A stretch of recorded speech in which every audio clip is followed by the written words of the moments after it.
et bon réveil, vous êtes sur i24 News. Merci d'avoir accepté de vous réveiller en notre compagnie, c'est le morning et on est ensemble pour 2 heures d'actualité en direct depuis Tel Aviv. Voici les titres de cette édition. Un accord avec l'Iran n'a jamais été aussi proche. Plusieurs sources commencent à révéler la teneur des discussions. En Israël, on estime que l'accord est encore plus dangereux que prévu. Et puis la France resserre son étau sur les djihadistes. 6 hommes dont le départ vers la Syrie apparaissait imminent ont été privés de leur passeport. Il s'agit de la première application de la loi antiterroriste. Enfin, à 3 semaines des élections israéliennes, on poursuit ce matin notre tour d'horizon des partis en lice. L'honneur aujourd'hui au Meretz, l'extrême gauche israélienne.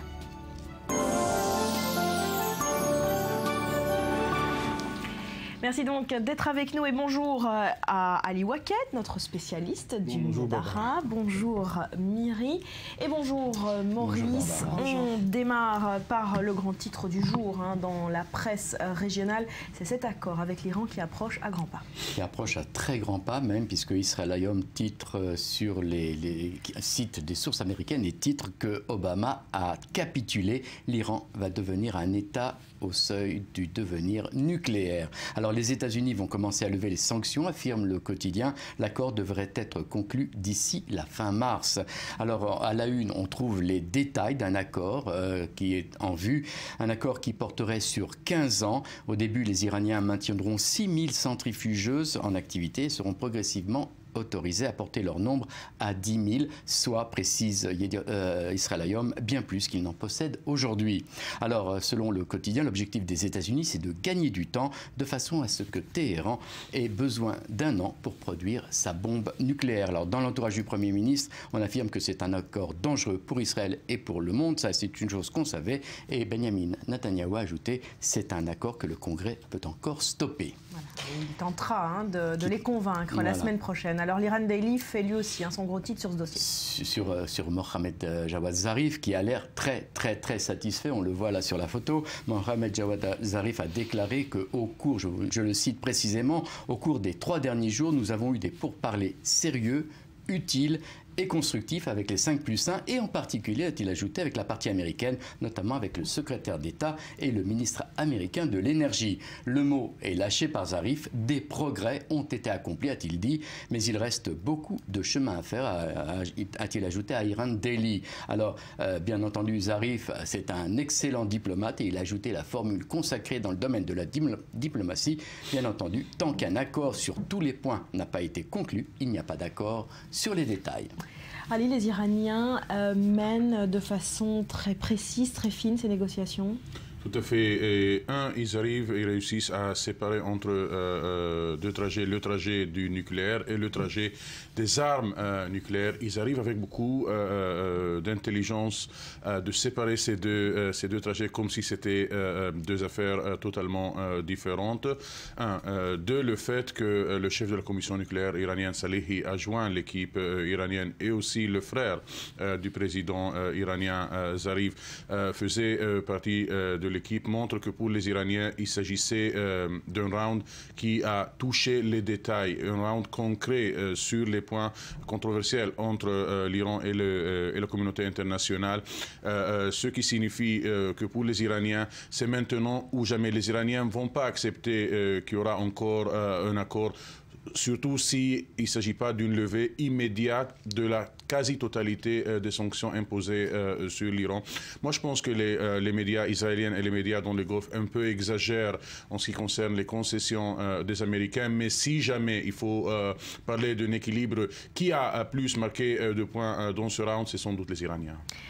Et puis ce dossier, Maurice, du nucléaire iranien a un impact sur l'ensemble de la région. C'est ce que nous apprend Lorient Le Jour ce matin. Oui, c'est assez étonnant. Lorient Le Jour a choisi une formule assez poétique pour définir cette relation entre les négociations sur le nucléaire iranien et ce qui se passe, les négociations politiques inter- et libanaises. Alors, en attendant les vents du Léman, il faut dire qu'il y a des partis de l'opposition et de la majorité libanaise qui sont en négociation pour trouver un accord accord sur l'élection du prochain président libanais, justement pas très loin de l'endroit où se déroulent les négociations sur le nucléaire iranien. Alors le quotidien L'Orient du Jour nous dit que les Libanais pourraient ainsi recueillir les dividendes de ces pourparlers entre l'Iran et les 5+5 qui devraient aboutir en mars et leur permettre de tenir enfin une élection présidentielle. Alors on se pose la question, quel rapport entre la présidentielle libanaise et le dossier nucléaire iranien? Alors explication de L'Orient le Jour, de tous les terrains régionaux où l'Iran détient des cartes, celle du Liban est la plus facilement cessible compte tenu que quel que soit le président élu, le Hezbollah continuerait de bafouer les institutions et de faire la guerre où bon lui semble, affirme L'Orient le Jour. L'Iran qui serait réconcilié avec les États-Unis, avec l'Occident par cet accord, aura une influence de plus en plus grande au Moyen-Orient également? Sans doute, Barbara, on voit par exemple le cas du Yémen, le cas qui est très critique pour le pays du Golfe, les alliés traditionnels dans le monde arabe des États-Unis, tomber dans les mains, le Yémen qui tombe dans les mains des Houthis très proches des Iraniens, sans pour autant que la position américaine révèle un vrai souci de la part des États-Unis et de l'Occident de ce qui se passe au Yémen et du fait que le Yémen peut être une nouvelle enclave de l'influence iranienne dans la région d'un côté. On voit ce qui se passe en Syrie. On voit des négociations entre l'Iran et la Russie pour se doter d'une nouvelle convoi des missiles S-300. Les S-300 qui sont pour les Israéliens une ligne rouge. Les Russes n'hésitent pas à briser l'embargo international et les Iraniens n'hésitent pas à publier le fait qu'ils négocient avec les Russes un nouveau deal d'armes. Les S-300, les Iraniens sans doute pensent qu'ils sont en train de devenir désormais une partie de la solution pour l'Occident et non pas une partie du problème, comme disaient les Israéliens tout le temps.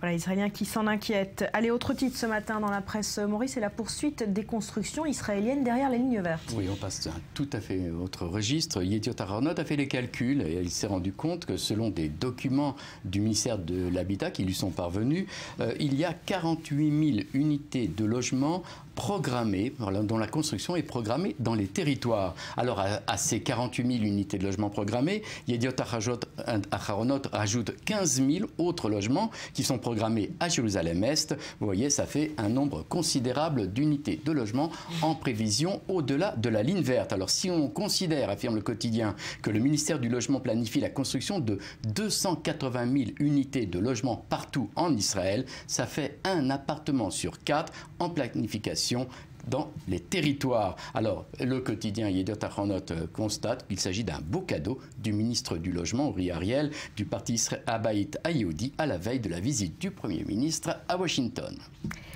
Voilà, et le Haaretz revient quant à lui sur la coupure d'électricité préventive. C'était hier à Naplouse et à Jenin. Effectivement, la compagnie d'électricité israélienne a coupé le courant hier pendant 45 minutes dans les villes de Naplouse et de Jenin. Alors il s'agit d'une coupe préventive, vous l'avez dit, en raison d'une dette de plus de 2 milliards de shekels. Alors avec Myriam, on a essayé de calculer qu'est-ce que ça représente 2 milliards de shekels. C'est tout de même 50 millions d'euros réclamés à l'autorité palestinienne.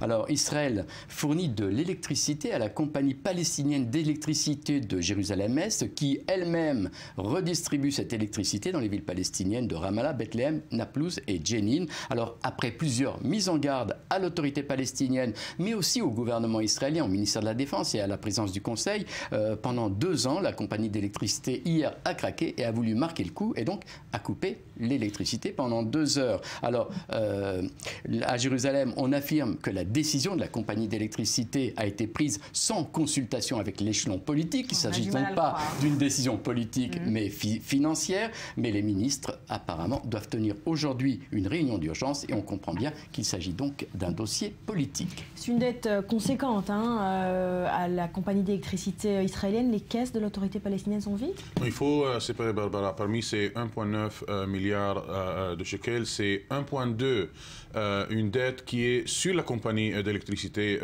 palestinienne et seulement autour de 700 millions la dette directe de l'autorité palestinienne pour la compagnie d'électricité. Et cette dette, ça vaut presque un mois de taxes coupées par Israël qui ne sont pas depuis quelques mois payées à l'autorité palestinienne. Maintenant, la dette de la compagnie d'électricité palestinienne de Jérusalem-Est, elle est due aussi aux dettes des citoyens palestiniens pour la compagnie d'électricité. Donc il y a ici une question très compliquée et ce n'est pas un hasard que c'est le Conseil suprême de sécurité israélien qui va se rencontrer pour discuter de cette affaire parce que couper l'électricité dans les villes palestiniennes, ouais, c'est ce que m'a dit un ministre palestinien hier soir. Cela signifie que pour Israël, la Cisjordanie et la bande de Gaza doivent être sanctionnés de la même manière, ce qui va donner un soutien très important pour le Hamas en Cisjordanie, qu'il n'y a pas de différence entre Palestiniens ici et Palestiniens là-bas. Allez, on termine par un journal saoudien avec des déclarations choc sur l'islam et les djihadistes. Oui, The Saudi Gazette, et je voulais finir par cette information parce qu'apparemment, il semble qu'il se passe quelque chose dans le monde musulman. L'islam détourné par les djihadistes, c'est la constatation à laquelle sont parvenues les plus hautes autorités de l'islam réunies depuis dimanche et pour 3 jours, donc jusqu'à aujourd'hui, à la Mecque. L'extrémisme religieux, écoutez bien, est le résultat d'un cumul historique de tendances excessives inhérentes à notre patrimoine, nées d'une mauvaise interprétation du Coran et de la Sunna. Alors ces propos ont été tenus, pas moins que par le cheikh Ahmed Al-Tayeb, le grand imam de l'université Al-Azhar au Caire, un des guides les plus respectés de l'islam sunnite. Alors pour lutter contre l'extrémisme religieux, Al-Tayeb propose de réformer les programmes scolaires. Une mauvaise lecture des textes a fait le lit d'insupportables interprétations de l'islam, a dit le cheikh, qui condamne les pratiques sauvages et barbares de groupes tels que Daesh. Alors lui, le monarque saoudien, a demandé une stratégie islamique collective pour lutter efficacement contre ce fléau. Voilà pour la presse ce matin. Ali, une réaction sur ces déclarations? Oui, c'est intéressant que ces propos du cheikh d'Al-Azhar sont tenus à la Mecque, en Arabie Saoudite, le berceau du wahhabisme, le wahhabisme qui était à la source du salafisme pratiqué par Al-Qaïda et ses groupes affiliés. Mais il y a sans doute un mouvement au sein des pays musulmans, notamment les pays modérés, qui exige une révision des études de l'islam, qui exige une nouvelle vision de l'islam, une vision qui crée un antagonisme, moins d'antagonisme entre l'islam et l'Occident, surtout quand on commence à sentir le menace de cet extrémisme musulman, non pas seulement sur les non-musulmans, mais aussi sur les musulmans et sur les pays musulmans barbares. On parle de Daesh et sa guerre contre les Occidentaux, mais dans les pourcentages, Daesh a touché et a tué des musulmans que des chrétiens. Ouais. Évidemment, on en reparle dans un instant, mais pour l'heure, on en vient à ce dossier qui concerne la France, qui a resserré son étau sur ces djihadistes justement. Alors 6 hommes dont le départ vers la Syrie s'avérait imminent ont été privés de leur passeport. Il s'agit de la première application de la loi antiterroriste votée dans le pays au mois de novembre. D'autres cas similaires devraient suivre. Explication en images. Les autorités françaises passent à l'acte contre le djihadisme. 6 Français âgés de 23 à 28 ans se sont fait confisquer leur passeport alors qu'ils souhaitaient se rendre en Syrie. Ces jeunes ont interdiction de quitter le territoire pour une durée de 6 mois renouvelable pendant 2 ans. La mesure est appliquée pour la première fois. Elle fait partie de l'arsenal antiterroriste voté en novembre dernier à l'Assemblée nationale. Pour le ministre de l'Intérieur, Bernard Cazeneuve, ce dispositif est essentiel. Nous souhaitons cette mesure pour des raisons qui tiennent au fait que si des Français partent commettre des exactions en Irak et en Syrie, à leur retour, ils représentent un danger plus grand encore pour le territoire national et risquent de commettre des actes terroristes de grande ampleur, animés par le seul instinct de la violence en raison des exactions et des actes qu'ils auront pu commettre sur le théâtre des opérations terroristes. Soupçonnés par le renseignement d'être candidats au djihad, ces Français se sont vus remettre un récépissé en échange de leurs papiers. Certains ont été signalés par leurs proches, d'autres ont été détectés lors d'enquêtes effectuées par les services de sécurité intérieure. La mesure est plutôt bien accueillie parmi les Français. Mais je pense qu'il est temps que le gouvernement fasse quelque chose et qu'il prenne en compte tout ce qui se passe et qu'il confisque ce genre de passeport à ces gens-là et que ça s'arrête. Je pense qu'il faut prendre des mesures excessives et que cette mesure, à mon avis, est habilité dans la mesure où quelle autre mesure peut-on trouver sinon? Quelle autre mesure que celle-ci peut-on trouver? Voilà la bonne question. Donc je pense qu'il n'y a pas d'autre solution que de leur enlever leur passeport. Bernard Cazeneuve a annoncé qu'une quarantaine d'autres interdictions administratives étaient en préparation. Le ministre a également affirmé que cette opération avait vocation à monter en puissance dans les prochaines semaines. Interrogé sur ces interdictions de sortie de territoire, le Premier ministre Manuel Valls, en visite au Salon de l'Agriculture, a prévenu il y en aura d'autres. Selon les autorités, près de 1000 Français sont impliqués dans une filière djihadiste. Le nombre de Français actuellement en Syrie est officiellement de 376. Alors Myriam, on revient avec vous sur cette mesure.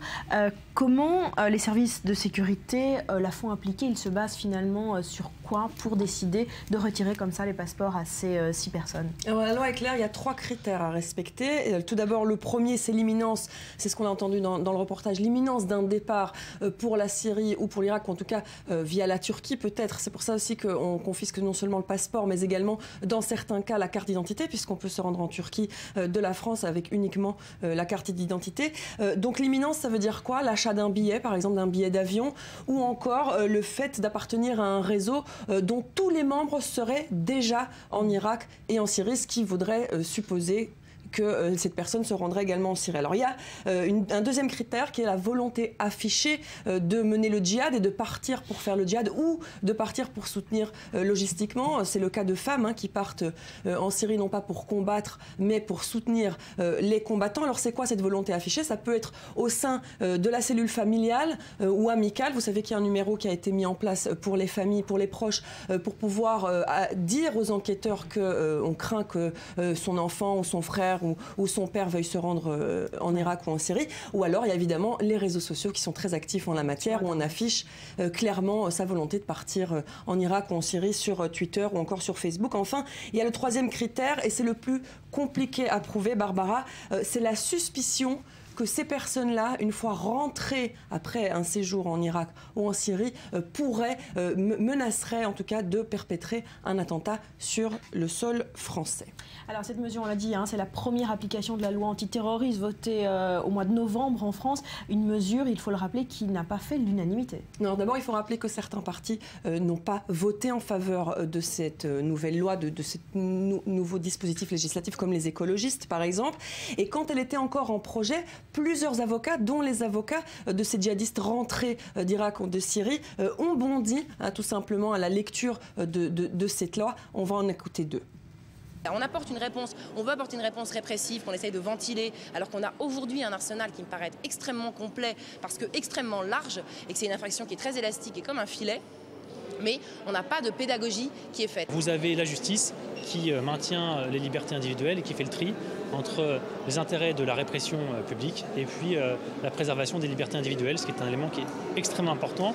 Il ne s'agit pas aujourd'hui de prendre des mesures d'exception qui seraient valables par précaution.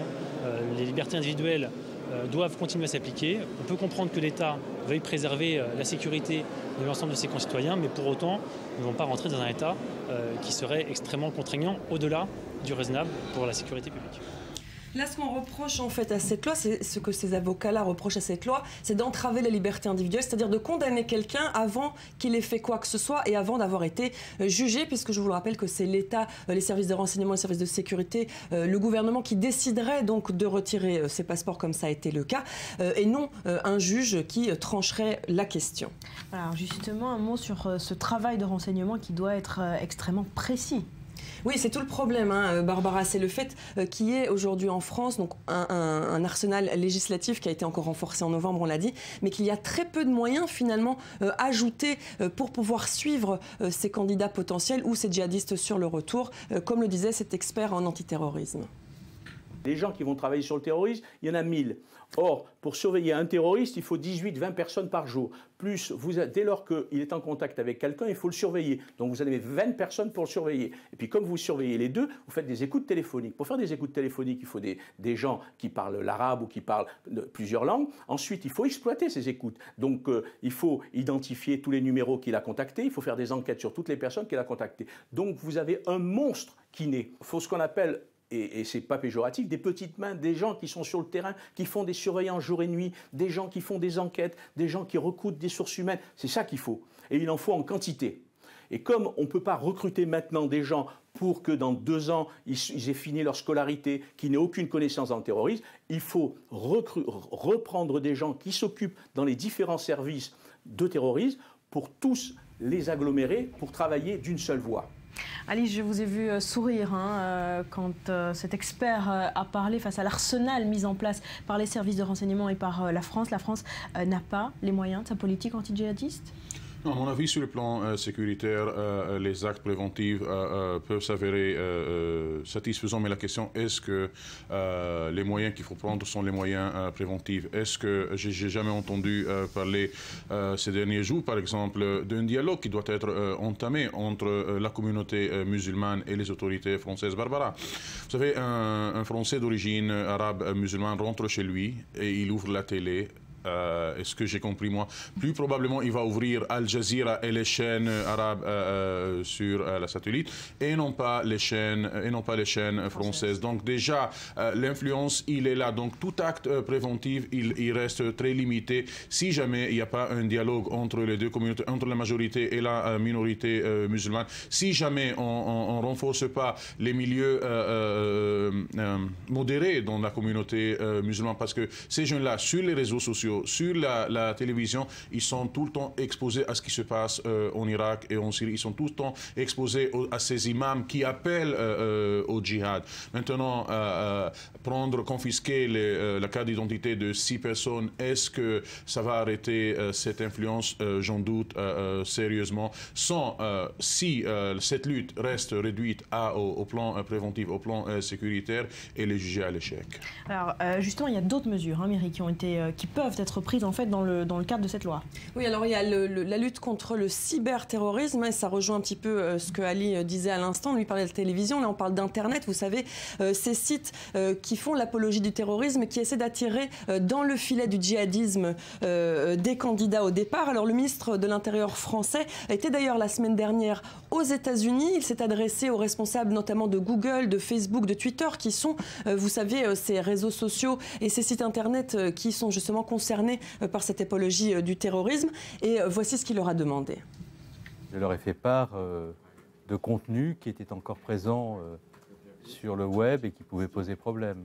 Je l'ai dit à Facebook, à Google, à Twitter, en disant que je comprenais parfaitement que l'autorégulation ne puisse pas à elle seule évacuer des contenus posant problème et qu'il fallait que nous-mêmes nous jouions notre rôle d'alerte. Et c'est en cela que la responsabilité était partagée. Et lorsque je leur ai signalé que nous devions approfondir ce travail, j'ai reçu de leur part un accueil favorable. Ceux qui conduisent des enquêtes judiciaires concernant des groupes terroristes qui peuvent passer à l'acte ne sont pas dans le désir de pouvoir entrer dans tous les messages échangés sur le web. Mais en revanche, lorsqu'il y a des enquêtes, parce que les services de police ou de justice sont convaincus qu'il y a des échanges sur Internet ou le Darknet qui permettent ou facilitent la commission d'attentats, il faut que nous puissions avoir ces informations. Voilà, donc vous voyez, là, le souci, c'est évidemment la collaboration avec ces grands sites, notamment les réseaux sociaux comme Facebook et Twitter. Et donc, le gouvernement français a décidé de travailler avec eux en collaboration. Par contre, inutile de vous dire que lutter contre Internet, c'est très, très compliqué, puisque même si on bloque certains sites et même si on bloque certains profils sur les réseaux sociaux, il y en a d'autres qui apparaissent. C'est très facile. C'est une question de législation, mais pas uniquement. Vous savez qu'entre les États-Unis et la France, par exemple, il y a énormément de différences en matière de législation sur Internet. Donc quelque part, il faut évidemment cette collaboration, mais comme Ali le disait, il y a aussi une part de pédagogie et de dialogue à mener sur le sol français avec ces potentiels, ces personnes qui pourraient être intéressées par le djihad mais qui ne le sont pas encore. Ali, merci beaucoup Myri. Une autre question qu'on se pose, c'est de savoir que faire de ces djihadistes potentiels une fois qu'on leur a retiré leur passeport et que faire de ces djihadistes déjà revenus d'Irak et de Syrie une fois rentrés en France. Barbara, il ne faut pas parler des cours d'histoire maintenant.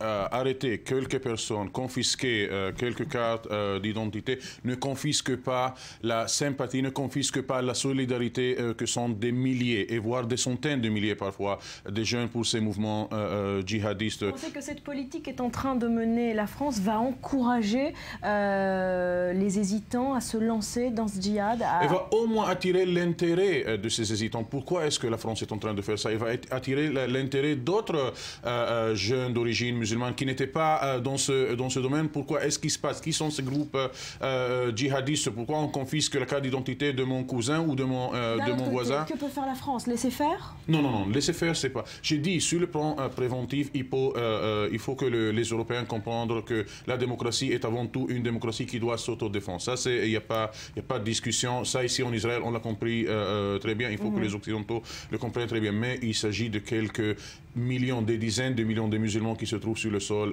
européen, qui sont très influencés par ce qui se passe au Moyen-Orient.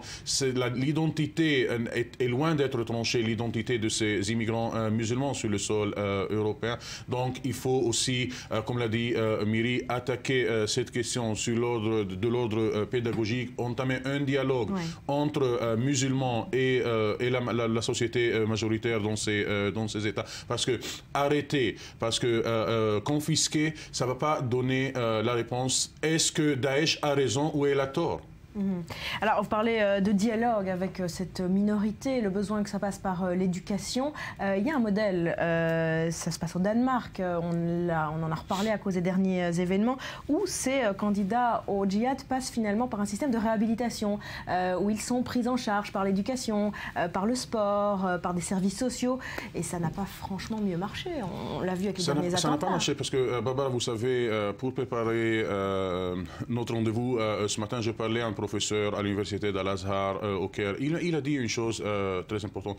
Il a dit que l'expression de l'intégration européenne doit être révisée. Intégrer un musulman, apparemment, ce n'est pas comme intégrer un Canadien aux États-Unis, ni un Français en Allemagne. Il y a des aspects très particuliers à un musulman qu'il faut que cette intégration ou que cette tentative, tout à fait, les spécificités. Il faut prendre en compte qu'il s'agit de quelqu'un qui vient d'une religion tout à fait différente, d'une religion qui sent qu'elle a un compte ouvert avec l'Occident. Mais si je peux juste... Pour finir, en 10 secondes. En 2 secondes, mais est-ce que c'est pas justement... Vous allez me dire c'est l'argument de la droite dure, mais est-ce que c'est pas justement à cette minorité musulmane de s'intégrer dans le pays dans lequel elle s'est installée avant? Puisque bon, maintenant on voit que c'est la deuxième, troisième génération. Oui, il est temps de s'intégrer, mais même la notion d'intégration est là... il est nécessaire de la réviser. Comment est-ce qu'on intègre? Est-ce que intégrer, c'est raser toute la culture, toute l'identité de la personne? C'est un vrai débat. Merci, en tout cas, d'avoir été avec nous ce matin. Merci Miri, merci Maurice. On se retrouve après un nouveau journal, puisqu'on parlera de politique israélienne à 3 semaines des élections. Et bien, on poursuit ce matin notre tour d'horizon des partis en lice. L'honneur, aujourd'hui, au Meretz, le parti d'extrême gauche. Tout ce qu'il faut savoir après un nouveau journal. Ne bougez pas.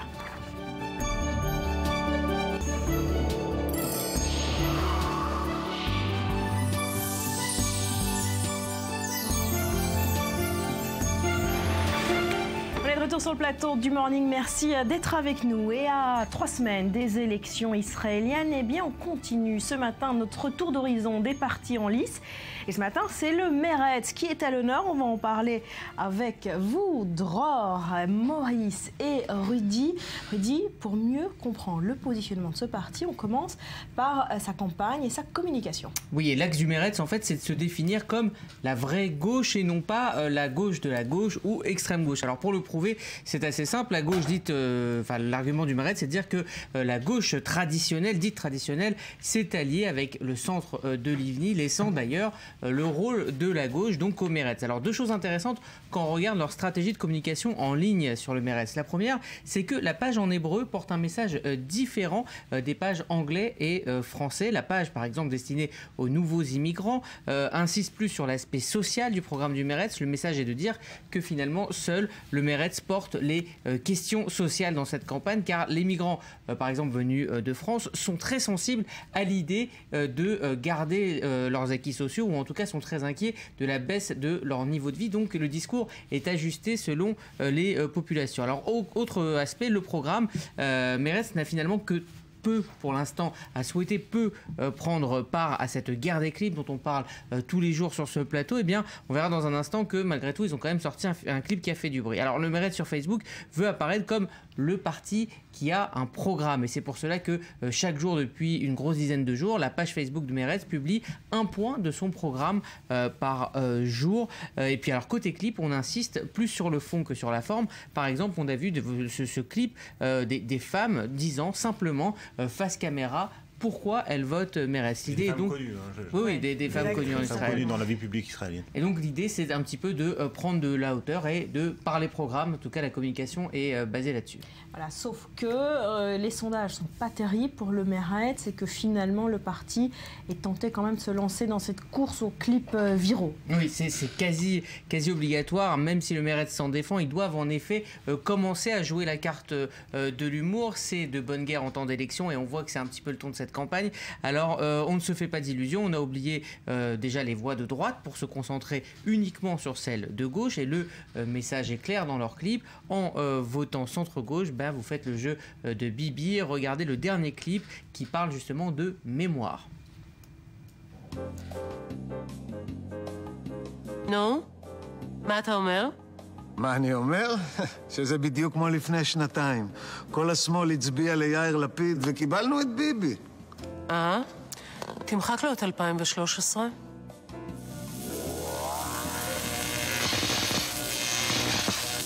נו, מה אתה אומר עכשיו? שזה כמו ב-2009. כל השמאל בחר בציפי לבני, אבל קיבלנו את ביבי. מעניין. תמחק לו גם את 2009? ועכשיו? הופה, מה זה? סיכוי טוב לממשלת שמאל. סוף סוף נעיף את ביבי. זוכרים איך לבני ולפיד לקחו את קולות השמאל ובסוף קיבלנו ביבי? הפעם השמאל מצביע מרץ. C'est une campagne, enfin un clip plutôt intelligent, hein? Et plutôt intelligent, avec effectivement l'objectif est tout à fait clair. Il s'agit de reconquérir cet électorat un petit peu hésitant qui se trouve au centre-gauche ou à gauche de l'échiquier politique et qui pourrait aujourd'hui être tenté par ce qu'on appelle le vote utile, comme il l'a été au cours des précédentes consultations. C'est un peu ce que nous dit ce clip. Maurice, on revient avec vous un petit peu sur l'historique de ce parti. Oui, mais pour comprendre cette historique, il faut commenter un peu ce clip. Ce que Meretz tente de faire, c'est justement d'effacer ce dont vous avez parlé. Vous avez parlé de mouvements d'extrême gauche, d'effacer cette carte de l'extrême gauche pour se positionner comme un mouvement de gauche. Alors, la seule vraie gauche, finalement. La seule vraie gauche. Alors, il faut dire que Meretz est né en 1992 de l'alliance entre trois partis de gauche. RATS, qui est le mouvement pour les droits civiques, qui avait été créé en 1973, le MAPAM, le mouvement historique, le Parti ouvrier unifié, qui existe depuis 1948 et qui se définit comme marxiste-sioniste, et puis le mouvement Chinouille. Qui se définissait le marxisme, comme marxiste-sioniste en 1948, et puis le mouvement Chinouille, qui est un mouvement démocratique pour le changement, qui avait été créé en 1973 aussi. Donc l'alliance de ces trois partis a formé le parti Meretz. Meretz qui avait une plateforme politique assez claire finalement, qui consistait à soutenir sur le plan diplomatique la solution de deux États pour deux peuples, et surtout lutter pour les droits civiques. Alors il faut comprendre que l'électorat de ce parti est un électorat très particulier. C'est un électorat, je dirais, de petits bourgeois, en majorité ashkénaze, et surtout soutenu par le mouvement des kibboutz. Donc c'est très particulier, c'est un électorat qui naturellement tente à se restreindre dans la société israélienne. Alors maintenant, le clip nous montre effectivement deux événements historiques qui ont plus ou moins traumatisé cette gauche israélienne. D'abord 2009, où effectivement la campagne menée par Lapid,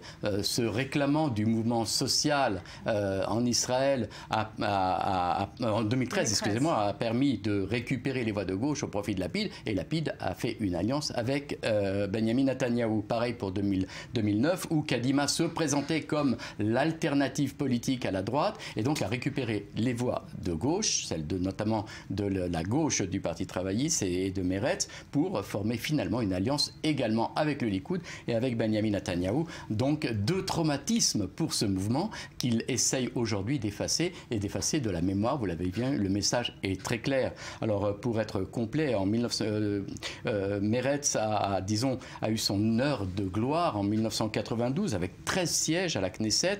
Le mouvement était mené par une des figures historiques du parti Meretz, Shulamit Aloni, qui a poussé finalement à un accord, aux accords d'Oslo avec le gouvernement Rabin.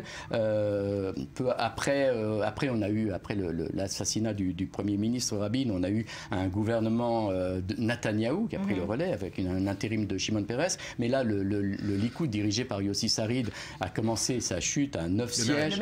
Meretz a commencé sa chute à 9 sièges. 99, pareil, 10 sièges. Et puis en 2003, avec l'arrivée de Sharon au pouvoir, c'était vraiment la chute, 5 sièges. Depuis, il n'a jamais vraiment survécu au gouvernement de droite. On le voit, dégringolade depuis 92 pour le Meretz. Cette année encore, la campagne s'avère difficile. Hein. Alors, il faut un petit peu nuancer ce qu'on vient de dire. Dégringolade, oui, mais au dernier scrutin, le Meretz a obtenu 6 sièges, ce qui était le double de ce qu'il avait obtenu à l'avant-dernier scrutin en 2009, où il n'avait obtenu que 3 mandats. Et le scénario catastrophe pour le Meretz, ce serait une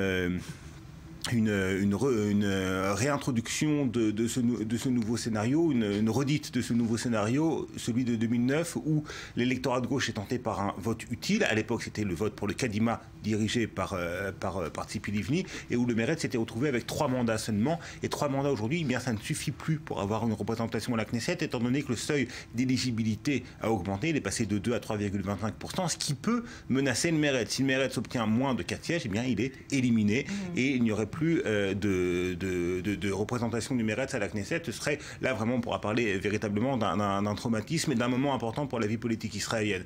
Alors les sondages actuels prévoient 4, 5, 6 sièges pour le Meretz, qui a du mal à exister du fait de la tentation qui existe encore dans une large part de l'électorat de centre-gauche ou de gauche d'un vote utile en faveur donc de l'Union sioniste, et puis aussi du fait que l'Union sioniste, le Parti travailliste principalement, a rajeuni son image, a rajeuni ses rangs, et a un petit peu gauchisé aussi ses cadres et son discours. Le fait que les représentants, les leaders en fait de la contestation sociale soient arrivés dans les premières places des primaires du Parti travailliste, ça a beaucoup impressionné l'électorat traditionnel du Meretz, qui peut-être être tenté encore une fois, là pour des raisons qui sont peut-être un peu plus idéologiques, par un vote en faveur de l'Union sioniste, et donc par délaisser le Meretz.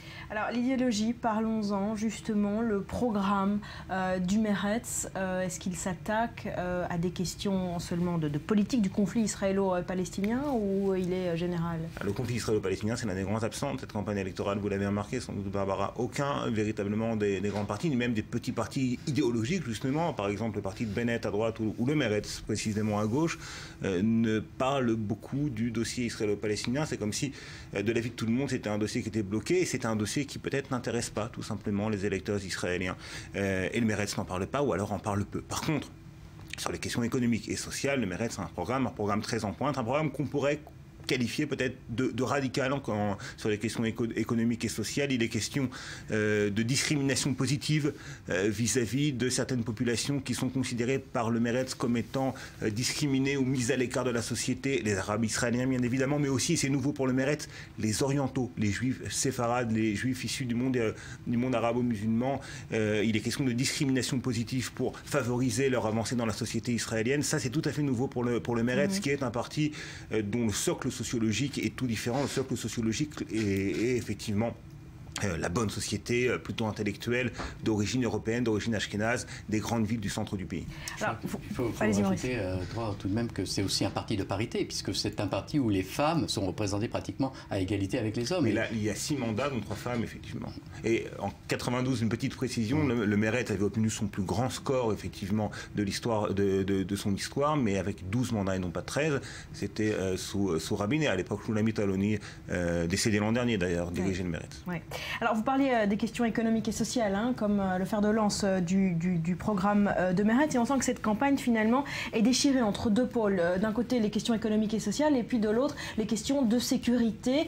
Et l'actualité finalement fait qu'on dirige cette campagne sur un thème ou sur l'autre. Et là le vent pourrait tourner avec un accord sur l'Iran qui se rapproche et le discours de Benyamin Netanyahou au Congrès la semaine prochaine. La campagne va résolument se diriger vers les questions sécuritaires? C'est ce que veut le Likoud, c'est ce que veut Benyamin Netanyahou, et bien évidemment, c'est inévitable en quelque sorte. À partir du moment où les informations se multiplient sur un éventuel accord entre l'Iran et la communauté internationale sur le programme nucléaire de l'Iran, sur le fait que les États-Unis ont accepté certaines exigences de la République islamique, et bien tout ça, c'est de l'eau à porter au moulin du Likoud et de Benyamin Netanyahou, qui ne cesse de répéter depuis des années qu'un accord est en gestation et que ce sera un mauvais accord pour Israël et pas seulement pour Israël.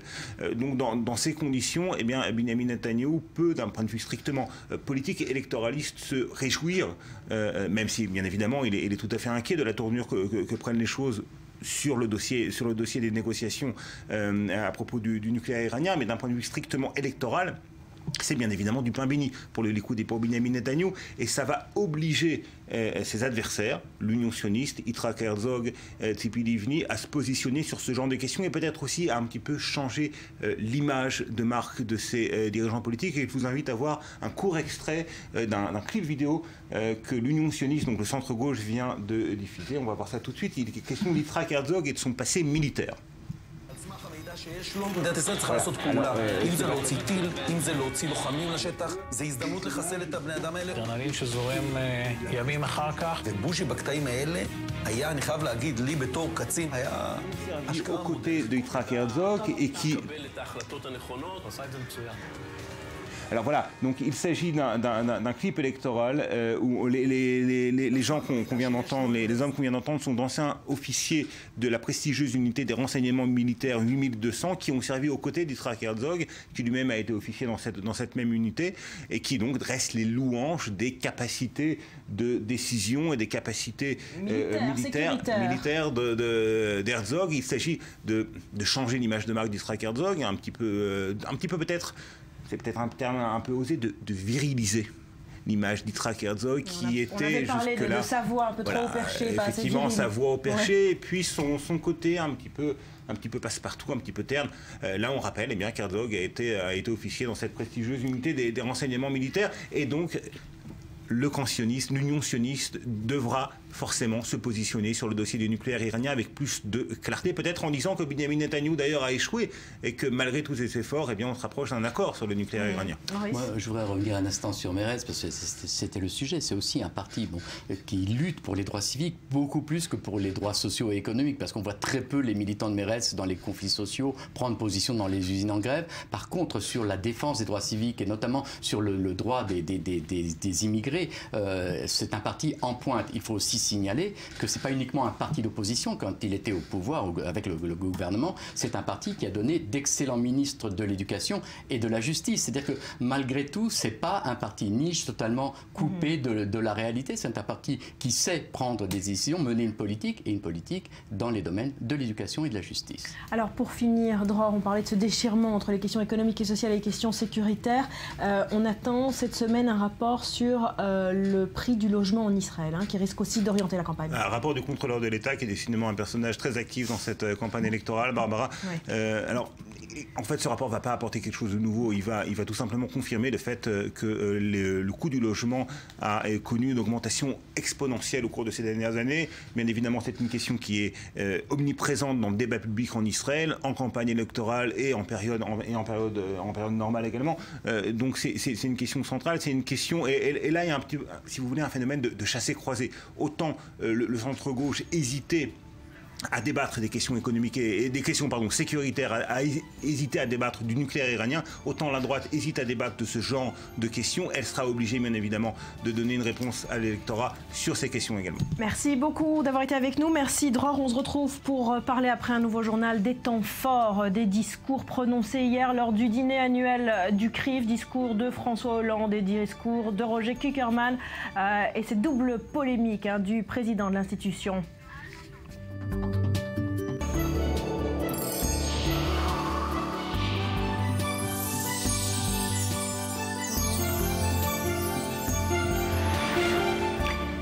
Merci d'être avec nous sur le plateau du Morning en direct de Tel Aviv. On vient à présent sur les temps forts des discours prononcés hier lors du dîner annuel du CRIF. François Hollande engagé contre l'antisémitisme, mais également cette double polémique provoquée par le président de l'institution, Roger Kuckerman. Dror, on en parle avec vous. Roger Kuckerman qui s'est placé dans une situation plutôt embarrassante, Barbara, au cours d'une interview donnée à nos confrères d'Europe 1 hier, donc quelques heures avant ce fameux dîner traditionnel du CRIF, eh bien, le président du Conseil représentatif des institutions juives de France a un petit peu dérapé. D'une part en parlant des attaques anti-juives, antisémites. Toutes ces attaques à des Roger Kuckerman sont le fait de jeunes musulmans. Bien sûr, les musulmans sont les premières victimes de la violence et de l'islamisme et du djihadisme, mais toutes les attaques sont commises par des musulmans. Alors peut-être qu'il aurait pu également faire une référence à la récente profanation de plusieurs tombes dans un cimetière dans l'est de la France. Et là, eh bien, les responsables de ces profanations n'étaient pas des musulmans. Donc c'est peut-être un petit peu maladroit. Et puis l'autre dérapage concernait la personne de Marine Le Pen. Marine Le Pen, que Roger Kuckerman a qualifié d'irréprochable personnellement, tout en rappelant qu'elle était entourée de cadres du Front National qui étaient issus de l'extrême droite, la plus raciste, la plus antisémite, et que donc le Front National, lui, n'était pas acceptable, contrairement à Marine Le Pen elle-même. On va peut-être écouter Roger Kuckerman au micro de Jean-Pierre Elkabbach sur Europe 1 hier matin. Je crois que c'est extrêmement minoritaire. Je crois qu'on est tous conscients dans le monde juif que derrière Marine Le Pen, qui est irréprochable personnellement, il y a tous les négationnistes, tous les vichistes, tous les pétainistes. Et donc, pour nous, le Front National est un parti à éviter. Alors, il s'en est expliqué ensuite. Il s'en est expliqué ensuite en rappelant que Marine Le Pen n'était pas une personnalité que l'on pouvait par exemple inviter au dîner du CRIF, étant donné qu'elle ne s'était pas complètement désolidarisée de certains propos tenus par son père, étant donné son entourage politique également. Et puis également sur l'autre polémique, sur la question des violences que Roger Kuckerman attribue à de jeunes musulmans. Là aussi, le président du CRIF a mis de l'eau dans son vin. C'était hier au cours de son discours devant les représentants du CRIF et les invités d'honneur du dîner. Il faut quand même souligner que les autorités musulmanes ont boycotté ce dîner du CRIF après les propos. Notamment Dalil Boubacar, le recteur de la mosquée de Paris, qui était une personnalité considérée comme modérée, qui entretient en général d'excellents rapports avec le CRIF. Eh bien, cette année, il a décidé de boycotter le dîner du CRIF. Et puis plusieurs personnalités politiques, notamment à gauche, plusieurs députés PS ont appelé au boycott du dîner du CRIF, étant donné les propos tenus par Roger Kuckerman sur les jeunes musulmans et sur Marine Le Pen. Des propos qui reflètent quand même un certain état d'esprit dans une certaine partie de la communauté juive, où l'on considère, à tort ou à raison, que le principal danger vient effectivement d'une partie de la jeunesse issue de l'immigration maghrébine, une partie de cette jeunesse contaminée par le virus du djihadisme et donc de l'antisémitisme, et qui, on l'a vu, est passée à l'acte à plusieurs reprises avec la violence meurtrière que l'on sait. Alors c'est une vraie question. Le climat est un peu plus tendu sur ces questions et la communauté juive française se trouve dans une réelle souffrance, dans un climat de danger. Quel est le rôle du président du CRIF dans un moment tel que celui-là, se faire le porte-parole des craintes de sa communauté, comme il l'a peut-être fait au micro d'Europe 1, ou au contraire, prendre peut-être de la hauteur et éviter certaines amalgames?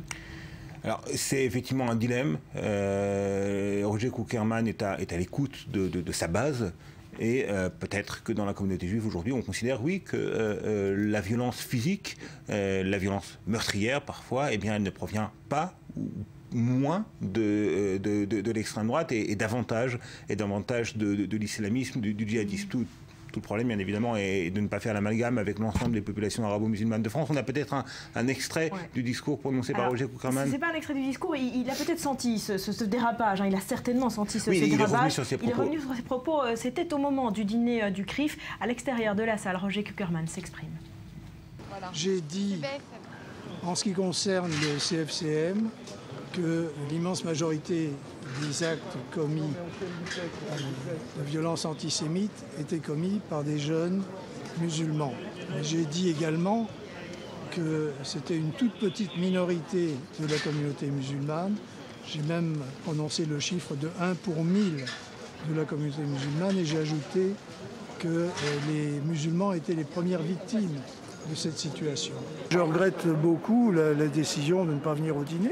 Je pense que ça n'est pas dans l'optique que nous recherchons de dialogue avec tout le monde. Et d'ailleurs, dans le discours que j'ai déjà remis au président de la République il y a quelques jours pour qu'il puisse répondre, je disais bien les liens d'amitié que nous avons avec le Conseil français du culte musulman. Donc je ne suis que d'autant plus surpris de la décision qu'ils ont prise.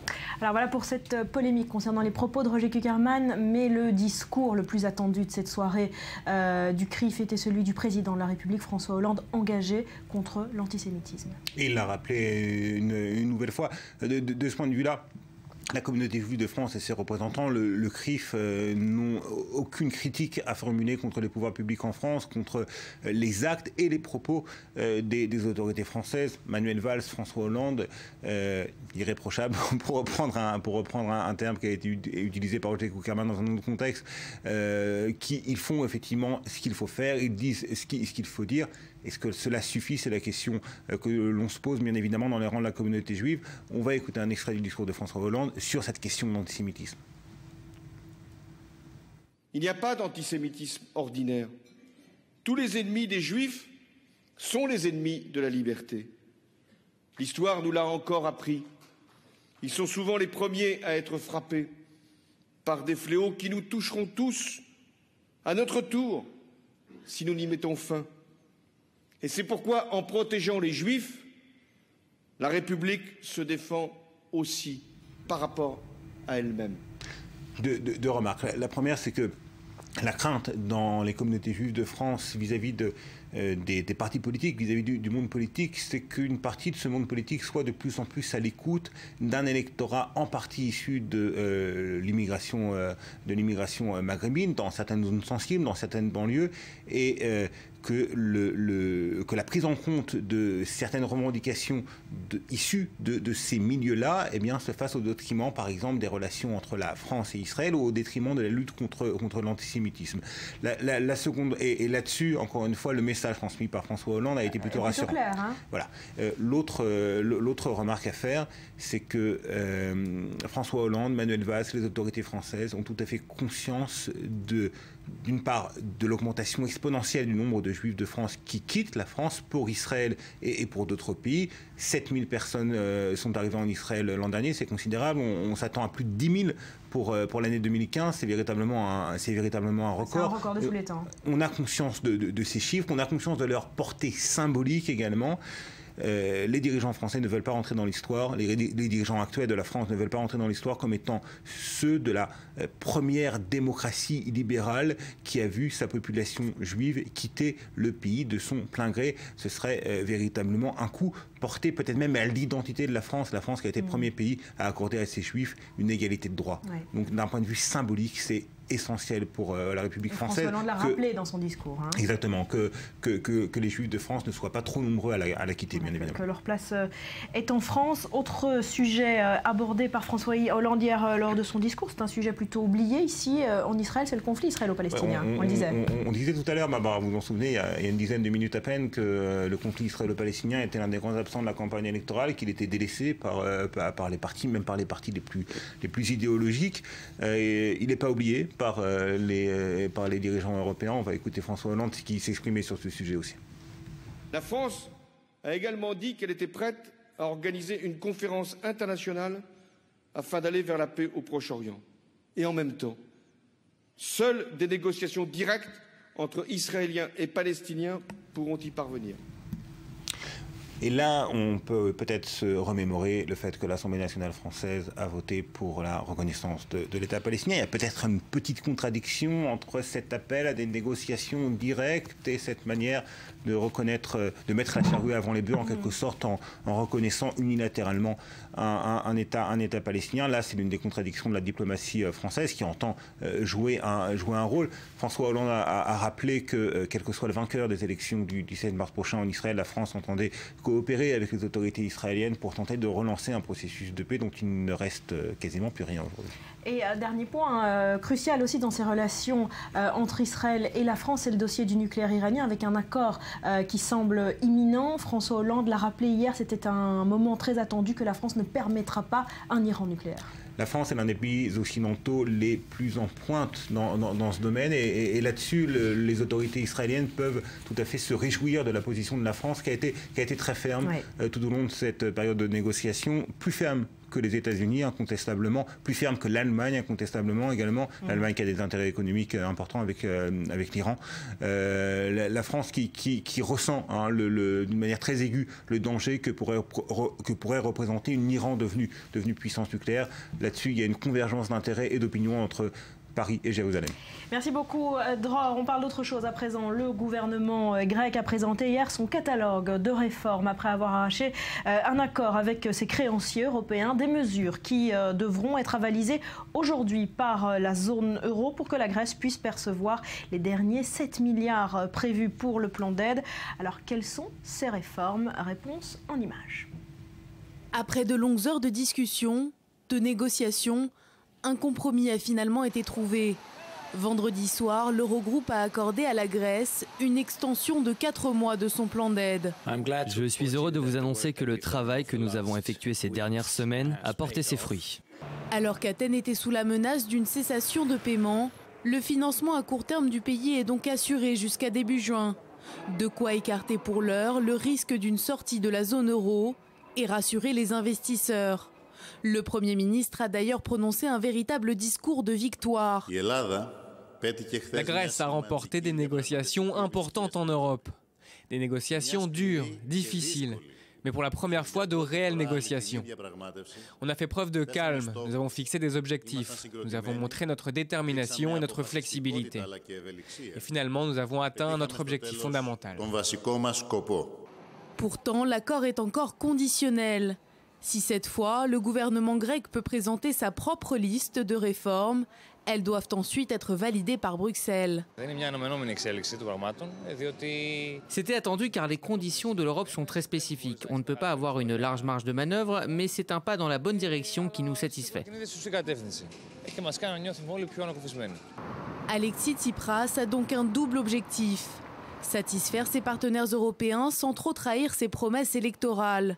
Car pour être élu, le Premier ministre a promis à ses concitoyens de mettre fin à l'austérité.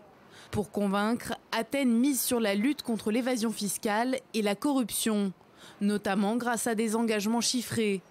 Et c'est mardi que l'Eurogroupe doit se prononcer sur cet éventuel sursis, afin de décider ce qui attend la Grèce après.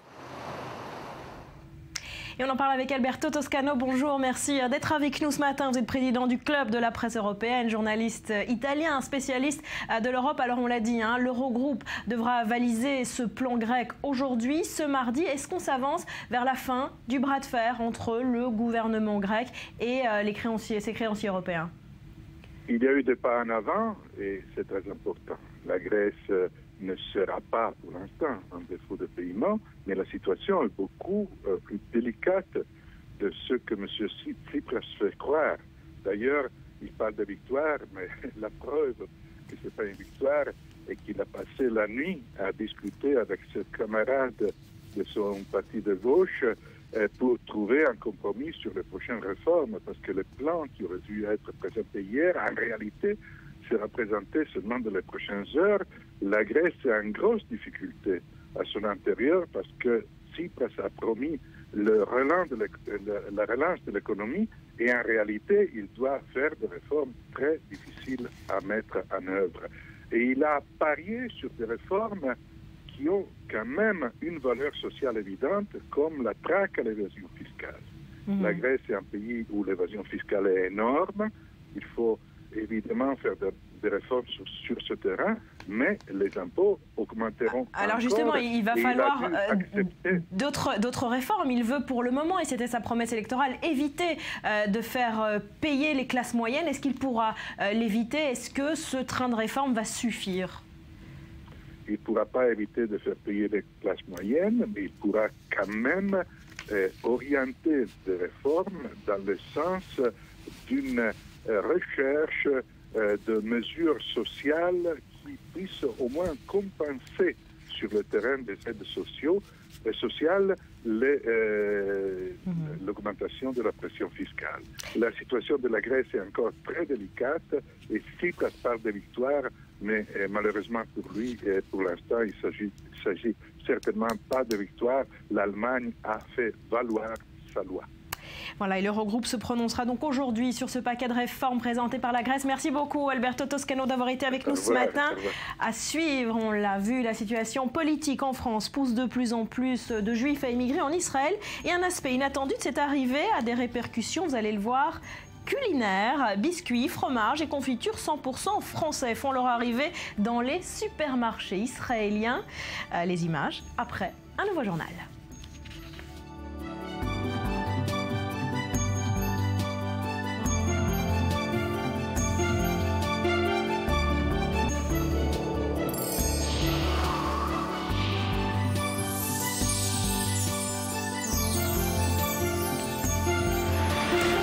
Retour sur le plateau du Morning, merci d'être avec nous. Sandy, on va parler gastronomie française en Israël dans un instant. Rudy, on va parler également d'Internet ce matin, mais je vous propose tout de suite de revenir sur les temps forts de la cérémonie des Oscars. C'était avant-hier soir. Alors vous allez le voir, le message social et politique était extrêmement présent cette année. Discrimination raciale, immigration, sexisme, les lauréats de la 87e cérémonie des Oscars ont prononcé des discours très militants. Dès l'ouverture de la soirée, le présentateur Neil Patrick Harris avait donné le ton politique en lançant « Ce soir, nous honorons les films les plus blancs, les plus brillants d'Hollywood », une référence à la sélection de cette année, accusée d'être trop blanche et trop masculine. Lauréate de l'Oscar de la meilleure actrice dans un second rôle pour Boyhood, Patricia Arquette s'est attaquée à l'inégalité des salaires entre hommes et femmes, une réalité aussi pour les stars du cinéma. À toutes les femmes qui ont enfanté, à tous les contribuables et à tous les citoyens de ce pays, nous nous battons pour l'égalité des droits. Il est temps pour nous, les femmes, d'obtenir l'égalité salariale et l'égalité des droits aux États-Unis. Une déclaration très applaudie par Meryl Streep et Jennifer Lopez. Le Mexicain Alejandro González Iñárritu a lui aussi lancé un message politique en rendant hommage à ses compatriotes lorsqu'il a remporté l'Oscar du meilleur réalisateur pour Birdman. Je voudrais dédicacer cet Oscar aux Mexicains qui vivent au Mexique. J'espère qu'ils auront le gouvernement qu'ils méritent. Je pense aussi aux Mexicains installés aux États-Unis. J'espère qu'ils seront traités avec le même respect que les immigrants qui sont venus dans ce pays au fil des siècles et qu'ils auront également la possibilité de participer à cette magnifique nation qui s'est bâtie sur l'immigration. Des déclarations qui ont enchanté les internautes. Dernier temps fort, les interprètes de Glory, la chanson de Selma, qui ont prononcé le discours le plus applaudi de la soirée. La chanson principale du film a remporté l'Oscar de la meilleure chanson, saluée par 2 fois par une ovation debout et faisant couler les larmes de l'acteur principal visiblement bouleversé. Cette chanson fait référence à des événements qui ont eu lieu il y a 50 ans, mais c'est toujours d'actualité. La lutte pour la justice a lieu aujourd'hui. Nous savons que le droit de vote, les droits pour lesquels ils se sont battus il y a 50 ans, sont compromis aujourd'hui dans ce pays. Nous savons que maintenant la lutte pour la liberté et pour la justice est réelle. Leurs allocutions sont d'autant plus notables que les Oscars ont été au cœur de la polémique pour avoir dévoilé une liste de nominations manquant de diversité. Aucun acteur afro-américain n'a été retenu cette année. Alors voilà pour cette cérémonie des Oscars. Alors Rudy, on passe en revue avec vous ce qui fait bouger Internet ce matin.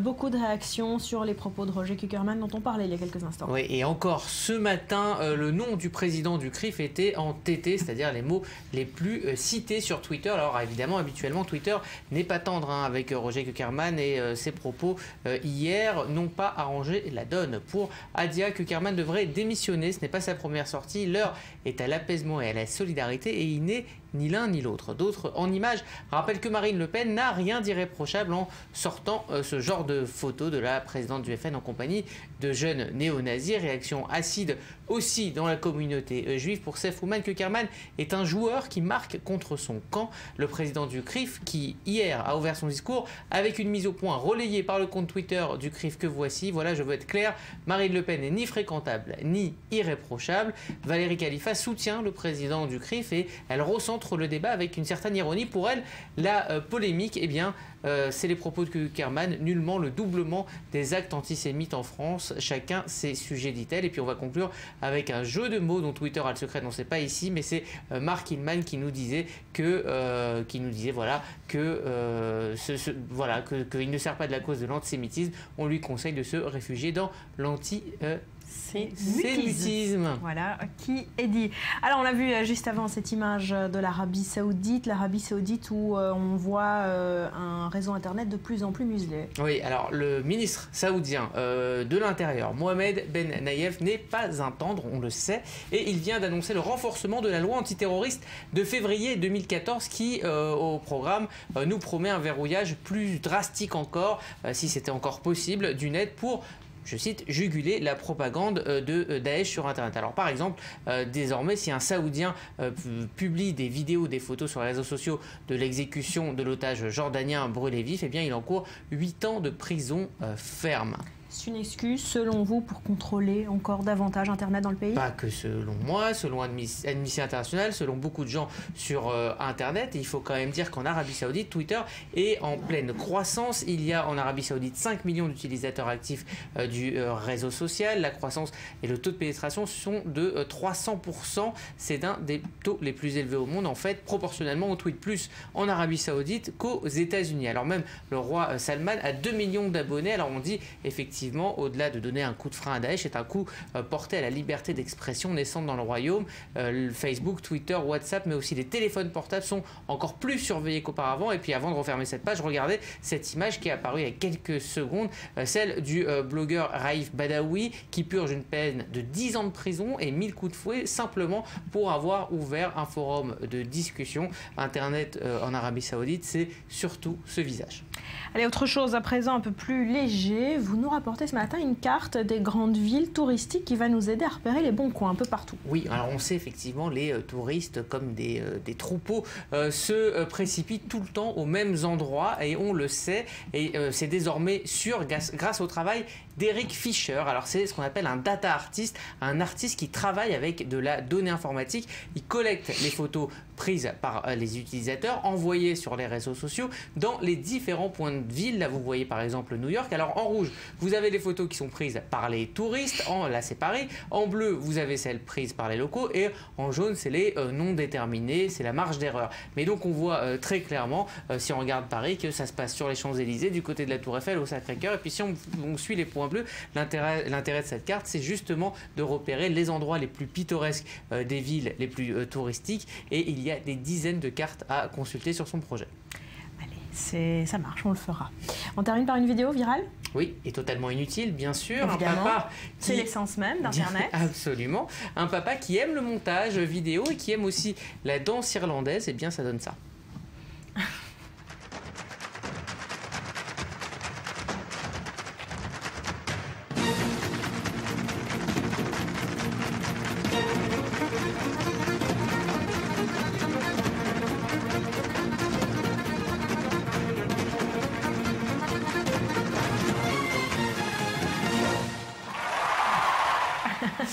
Voilà, alors il faut quand même dire que ça marche. Ça fait 1,5 million de vues. Donc 1,5 million de vues, et le papa a dit que si des bénéfices sortaient de cette vidéo, puisqu'évidemment avec le nombre de clics il va toucher de l'argent, l'argent irait au futur de ce bébé danseur.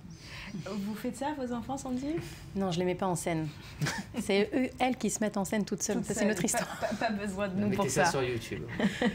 Merci beaucoup, Rudy. Restez avec nous. Sandy, vous avez enquêté sur les produits français qu'on voit de plus en plus en Israël, dans les supermarchés, mais pas seulement. Biscuits, fromages, confitures, 100% français sont de plus en plus présents. Alors, les Israéliens aiment-ils ou non les produits bleu, blanc, rouge? On va voir ce que ça donne en images et on en parle juste après. En janvier dernier, Benjamin Netanyahou a de nouveau appelé les Juifs de France à venir s'installer en Israël. L'appel du Premier ministre israélien a été entendu, de nombreux Français l'avaient même précédé. En 2014, près de 7000 nouveaux immigrants français sont venus s'installer en Israël. Un grand bouleversement et surtout un sacré dépaysement. Et les Israéliens dans tout ça? Que voient-ils de cette arrivée française? Pour le moment, de la gourmandise. La semaine dernière, Israël fêtait la gastronomie française À cette occasion, le marché du port de Tel Aviv avait sorti les drapeaux tricolores pour faire découvrir plats et produits français aux Israéliens. Soupe à l'oignon, charcuterie traditionnelle, fromage, mais aussi chocolat, baguettes et pâtisseries. Résultat, choc des cultures, la French Touch a fait son petit effet. J'ai très envie de tester ces produits. Je sais que ce sont de bons produits. Ce sont des saveurs qui viennent d'ailleurs. Et puis, c'est connu, les produits français sont excellents. Ça nous permet de découvrir de nouvelles choses, des produits qu'on ne connaît pas ici. Dans un autre registre, moins touristique, les Israéliens peuvent désormais trouver certains produits français dans leurs supermarchés. Mega, l'une des plus grandes chaînes du pays, a fait le pari d'importer et de vendre dans ses magasins plus d'une cinquantaine de produits que l'on peut se procurer dans tous les supermarchés français, mais qui sont bien plus difficiles à trouver de ce côté de la Méditerranée. C'est bien parce qu'en France, ils ont de bons produits. Alors si on peut en profiter ici, c'est génial. D'autant que ce ne sont pas des produits qu'on trouve partout. Mais alors pourquoi ce nouvel engouement pour les produits français? Ces derniers temps, on a pu remarquer que de nombreux nouveaux immigrants viennent de France. Ça peut les aider à s'adapter. Ils voient des produits qu'ils avaient l'habitude de consommer là-bas. Franchement, ça me fait très plaisir. Ça me rappelle la France un peu. C'est mon enfance, je m'en rappelle, j'ai grandi sur ça et puis c'est tellement bon. Les Français sont donc séduits, certains Israéliens aussi, mais sont-ils tous prêts à accueillir ces nouveaux produits? Ça ne m'intéresse pas. On a de bons produits qui sont fabriqués ici. Et puis, ceux qui sont importés de France doivent forcément contenir des conservateurs. Donc, ce ne sont pas des produits frais. C'est ça qu'ils devraient amener de France, des produits frais comme du pain français, du vrai, du frais. Malgré certains réfractaires, le marché israélien, lui, semble prêt à ouvrir les bras à ces produits venus d'ailleurs. Dans le marché israélien, on voit qu'il y a depuis maintenant plus de 20 ans énormément de changements. On voit que ce marché se structure. Il y a une attente de la population qui est considérable sur les produits étrangers, sur une ouverture sur la culture. Je pense que les Israéliens commencent à voyager, à goûter de nouvelles choses. Ils veulent les retrouver ici, chez eux, sans avoir à voyager pour en profiter. Les Israéliens ne sont pas les seuls à être ravis de pouvoir trouver de la nourriture française à portée de main. Ces touristes australiennes n'ont pas hésité à troquer les mets locaux pour la gastronomie française le temps d'un déjeuner. On adore, on a déjà trop mangé, mais on va quand même finir avec une crêpe. C'est une surprise de voir de la nourriture française ici. En voyant les autres marchés du coin, on ne s'y attendait pas. C'est top. Alors d'abord Sandy, est-ce que ces produits israéliens qu'on a vus dans les supermarchés, ces produits français dans les supermarchés israéliens, est-ce qu'ils sont beaucoup plus chers que les produits israéliens proposés? Non, c'était des prix très raisonnables. D'ailleurs, pour citer, un pot de confiture d'une grande marque qu'on connaît et qu'on adore, nous Français qu'on a vu à l'image d'ailleurs, était presque moitié moins cher que des confitures israéliennes de base qu'on peut trouver. Je pense qu'ils ont quand même fait cette opération pour faire connaître les produits français et pour les vendre un maximum. Donc ça ne valait pas le coup de les rendre plus chers que d'autres. Dans le sujet, cette French Touch, ces produits français souffrent peut-être d'un défaut d'image trop élitiste, quelque chose peut-être de trop luxueux, de trop cher, que les Israéliens connaissent mal finalement. Ils connaissent mal et surtout, ils ont un peu peur. Alors certains, comme un des personnages qu'on a vu, un des clients du Mega, est un peu chauvin et préfère les produits israéliens ou est friand de produits frais qu'on ne peut pas trouver, mais après certains fromages, certains biscuits, les petits biscuits français, je pense qu'il n'y a pas besoin que ce soit tellement frais pour que ce soit bon. On l'a testé, on l'a goûté, on le connaît et on y retourne. Vous allez courir aller acheter des produits français dans les supermarchés? Absolument, mais il faut, pendant que le reportage passait, on est en train de se passer les adresses. Voilà. Alors on l'a vu dans le reportage, ce petit marché éphémère où les produits français étaient à l'honneur, c'était la semaine dernière, ça a marché?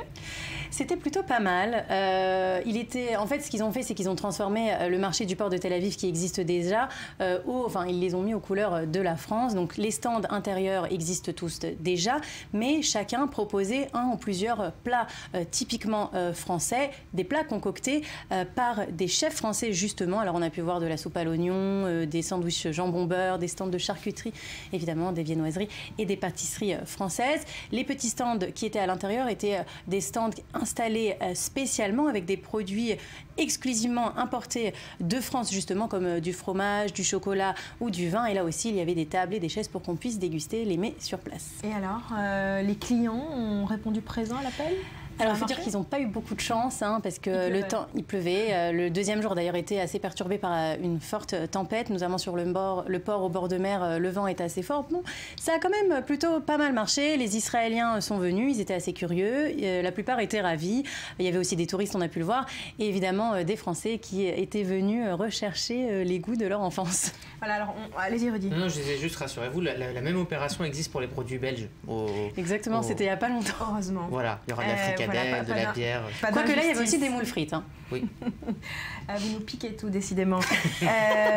Alors, on l'a dit, c'est un marché et un événement qui a été créé dans le cadre de la semaine de la gastronomie française en Israël qui s'est clôturée la semaine dernière. Un mot de cette semaine? Alors exactement, c'était une opération qui n'a duré que 2 jours. C'était dans le cadre de la semaine So French, So Food, organisée par l'ambassade de France et l'Institut français en Israël. C'est la 3e année consécutive qu'ils font cette opération. Ça fonctionne très bien. Je pense donc que ça va devenir un événement assez récurrent, d'autant qu'ils enrichissent à chaque fois leur programme, un programme avec une semaine très chargée et de plus en plus chargée, surtout d'année en année. Voilà, donc l'année prochaine, de plus en plus d'événements à prévoir pour cette semaine de la gastronomie française en Israël. Merci beaucoup. Je vous en prie. Sandy d'être venue nous en parler. Merci Rudy, on va aller manger un petit croissant. On y va. Allez, on y va. Merci à vous d'avoir été avec nous. Je vous souhaite de passer une très belle journée. On se retrouve demain. Portez-vous bien.